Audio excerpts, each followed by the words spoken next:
بسم اللہ الرحمن الرحیم۔ خواتین حضرات، اختر عباس کا سلام پہنچے۔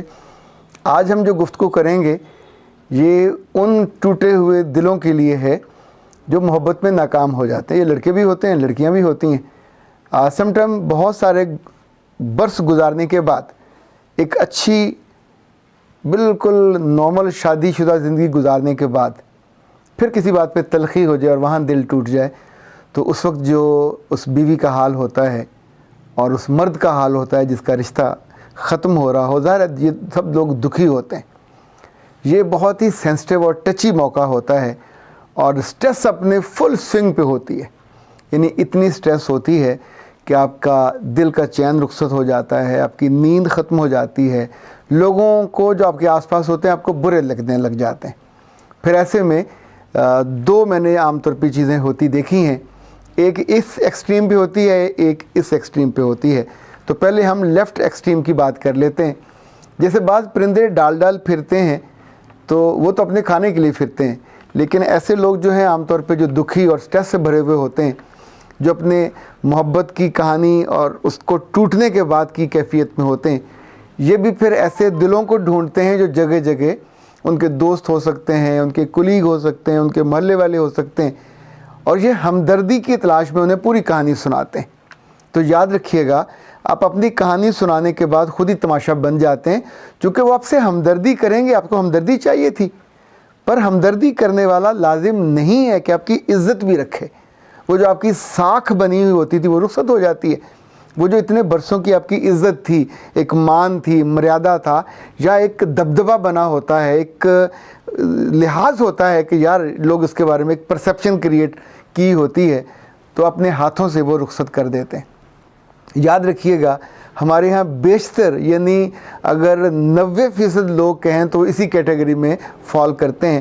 وہ کالج میں ہوں، وہ یونیورسٹی میں ہوں، جو ہی ان کا کوئی لو افیئر یا بریک اپ ہوگا تو بھی اسی کیفیت سے گزرتے ہیں۔ وہ اپنے بریک اپ کے قصے سناتے ہیں، اسی قصے کہانیاں سناتے سناتے ان میں سے کوئی ایک آدھ ایسا اٹھتا ہے جو اس کی ہمدردی پانے کی اس کیفیت کے اندر ڈوب جاتا ہے اور وہ اس کے ساتھ مرج ہو جاتی ہے وقتی طور پہ، اور ایک نیا دکھ لینے کے لیے، ظاہر ہے وہاں سے آپ کو دکھ ہی ملنا ہوتا ہے، جو ہی وہ استعمال کر لیتا ہے وہ چھوڑ دیتا ہے، سو آپ کے بریک اپ میں ایک اور کا اضافہ ہو جاتا ہے۔ اسی طور پہ کلاس میں اگر آپ جس چیز سے ذکر کرتے ہو، کرتی ہو یا کرتے ہو، یہ سب لوگ سننے کے بعد آپ کے دل کا بوجھ تو کچھ ہلکا ہو جائے گا۔ جو اپنے ڈیٹیل دی، جو ڈسکرپشن دی، یہ وہ ساری وہ تھی جس کے بارے میں ان کو علم نہیں تھا، یہ ان سے بالا بالا ہوا تھا۔ اب ان کی گواہی شامل ہوگی، چونکہ آپ خود وٹنس، آپ نے خود پورا آنکھوں دیکھا حال ان کو سنایا، تو جو ہی آپ اس منظر سے باہر ہوتے ہو تو پھر یہ پوری تفصیل وہ اپنے دوستوں کو آگے بیان کرتے، چاہے آپ سے انہوں نے قسم کھائی ہو کہ میں آگے کسی کو بیان نہیں کروں گا۔ یہ لیفٹ والوں کا حال ہے جو اکثریت میں ہے۔ رائٹ پہ صرف ایک ذات ہے کہ جب اس سے بات کی جاتی ہے تو وہ ایسا ہی ہے جیسے کوئی پردہ رکھتا ہے۔ یاد رکھیے گا، اس سے بات کرنے کا بھی سلیقہ ہے، اس کے بات کرنے کا بھی طریقہ ہے، اس کے پاس جانے کا بھی ایک ادب اور آداب ہے۔ جیسے کبھی زندگی میں آپ نے محبت کی ہو پہلی دفعہ، تو اس لمحے جو کیفیت آپ پہ ہوتی ہے، کبھی اس کا ذرا تصور کیجئے، یہ کسی بھی عمر میں ہو سکتی ہے۔ میں کیا پہن کے جاؤں، میں کیسا لگوں گا یا کیسی لگوں گی، وہ مجھے کس نگاہ سے دیکھے گا، مجھے وہاں جا کے کیسے بیٹھنا ہے، بات کیسے کرنی ہے، کہ انگریزی میں کرنی ہے کہ اردو میں کرنی ہے، کون سے جملے ادا کرنے ہیں، کون سا کلر مجھ پہ سوٹ کرے گا، کس طور پہ میں ایسا بن کے جاؤں یا ایسی میں بنوں کہ اس کو بھا جاؤں اور اس کو دل میں میری جگہ بن جائے۔ یعنی ایک لڑکی یا لڑکے کے دل میں جانے کے لیے جو سیڑھیاں ہیں وہ ہم پوری تیاری کرتے ہیں کہ کیسے اپنے آپ کو تیار کر کے وہاں جائیں۔ پھر بہترین لفظ انتخاب کرتے ہیں، بہترین خوشبو کا انتخاب کرتے ہیں، اور یہ بھی نہیں جانتے ہوتے کہ اس کے دل میں جا کے جگہ ملے گی کہ نہیں، پتہ نہیں اس دل میں اور کون کون بیٹھا ہوا ہے اور کس کس کو نے پہلے سے وعدے وعید کیے ہوئے ہیں۔ آپ تو بھی ٹرائی کرنے جا رہے ہو، پر تیاری اتنی ہوتی ہے کہ جیسے دنیا کا یہ واحد کام تھا جس کے لیے آپ پیدا ہوئے تھے۔ یہ جو رائٹ والے لوگ ہیں، ان میں سے ابھی صرف میں 10% کی بات کر رہا ہوں، باقی 80 تو ادھر آتے نہیں، وہ بے خبر ہیں، وہ اس نعمت کو نہیں جانتے ہوتے۔ بعض دفعہ ایسا ہوتا ہے کہ جہاں آپ بیٹھے ہوتے ہو اسی اینٹ کے نیچے خزانہ ہوتا ہے، ہم اس کو نہیں جانتے. ہم جگہ جگہ مارے پھرتے ہیں، بھوک سے مر جاتے ہیں، پر اس خزانے تک نہیں پہنچ پاتے. تو یہ خزانہ تو ہم بہت پہلے سے ہمارے آس ہے، ہمارے پاس ہے، پر ہم اس سے بے خبر ہوتے ہیں. کبھی آپ نے سوچا انسانوں سے جب غلطی ہوتی ہے، گناہ ہوتا ہے، اللہ معاف کرے، ایون کبھی زنا ہو جائے، کبھی ہم سے چوری ہو جائے چھوٹی یا بڑی، کبھی ہم سے دھوکہ ہو جائے، کبھی ہم کسی کی چغلی کر بیٹھیں، کبھی ہم کسی کی غیبت کر بیٹھیں، کبھی کسی کا مان توڑ بیٹھیں، کبھی کسی کا بھروسہ اور اعتماد اس کو ہم ستیہ ناش کر دیں. کون ہے جو ہمارا پردہ رکھتا ہے؟ کیا ہے اس سے ہمارا تعلق جو اس نے ہمارا لحاظ کیا اور دنیا کے سامنے ہمیں رسوا نہیں کیا؟ وہ چاہے تو گلی گلی اور دل دل میں ہمیں رسوا کر کے رکھ دے، پر وہ تو اس ماں کی طرح ہے جو بالکل چادر بن کے ڈھانپ لیتی ہے.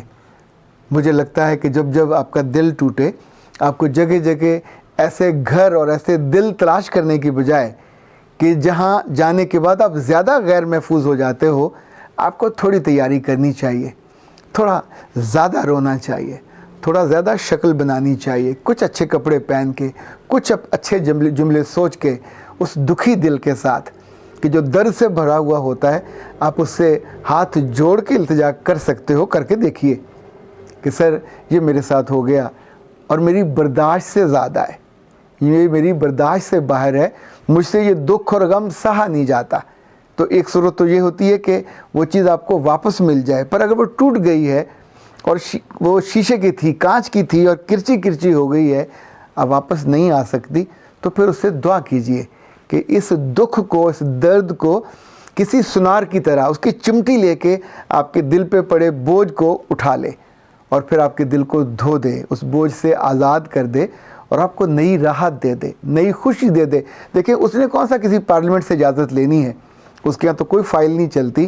جس لمحے اس کو بات پسند آئی، اس کا دل آپ پہ آیا، آپ کی بات پہ اس کو مہربانی کرنے کا خیال آیا، اسی لمحے سینکشنڈ، اوکے، ڈن، کن والا معاملہ ہونا ہے. اور آپ کی زندگی میں سے آنے والے دنوں میں دکھ کم ہو جائیں گے، سکھ بڑھ جائیں گے. میں کسی اور کی بات نہیں کرتا، میں تو اپنی بات کر رہا ہوں. میں نے اپنی آنکھوں سے دیکھا، میں نے اپنے جسم پہ، اپنے وجود پہ اس کی رحمت کو، اس کی لذت کو محسوس کیا. اس سے مانگ کر، اس کی پناہ میں جا کے، پھر وہ دل کو ایسی راحت سے بھر دیتا ہے کہ جس پہ کوئی بوجھ نہیں ہوتا، ایک پر جیسا بھی نہیں ہوتا. پھر آپ کا جی چاہتا ہے کہ آپ اپنے ہی ہاتھ کو یوں کر کے چومو اور کہو کہ سر آپ بہت اچھے ہو، آپ جیسا محبوب رب، آپ جیسا محبوب، آپ جیسا دینے والا، آپ جیسی شاندار ذات کوئی نہیں ہے. ٹوٹے دلوں کو جوڑنے کے لیے ایلفی نہیں ہوتی، ٹوٹے دلوں کو جوڑنے کے لیے کوئی فیویکول بھی نہیں ہوتا. ٹوٹے دلوں کو تو جوڑنے والی وہی ذات ہے کہ جس سے دوری کی وجہ سے وہ دل ٹوٹ جاتا ہے، اور جس کی قربت کی وجہ سے، جس کے سائے کی وجہ سے، جس کے ایک اشارے کی وجہ سے ٹوٹے ہوئے دل یوں جڑ جاتے ہیں کہ زندگی آسان ہو جاتی ہے. کبھی آپ ایسی مشکل میں پڑو تو ان 10% میں جائیے گا، ان 90 میں مت جائیے گا.